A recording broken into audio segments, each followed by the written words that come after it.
চিড়ের পোলাও বা পোহা। আজ ব্রেকফাস্টে এটাই বানালাম। কড়াইতে তেল দিয়ে ওর মধ্যে জিরে, সর্ষে, শুকনো লঙ্কা, তেজপাতা ফোড়ন দিয়ে তার মধ্যে পেঁয়াজ, রসুন, আদা ছোটো করে কেটে দিয়ে হালকা করে ভেজে নিয়ে তার মধ্যে সবজিতে দিয়েছি আলু, গাজর, ক্যাপসিকাম, টমেটো, কাঁচা লঙ্কা আর দিয়েছি এই যে বাদাম, মটরশুঁটি।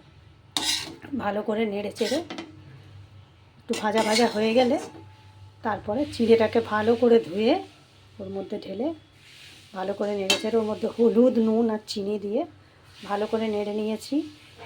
এবার লাস্টে এটা হয়ে গেছে। এখন দিলাম একটুখানি ঘি আর গরম মশলা। ঘি গরম মশলা ছড়িয়ে এবার এটা হয়ে গেছে। এবারটা সার্ভ করব। ধনে পাতা থাকলে দিতে পারেন, আজ আমার ছিল না তাই দিইনি। Thank you for watching.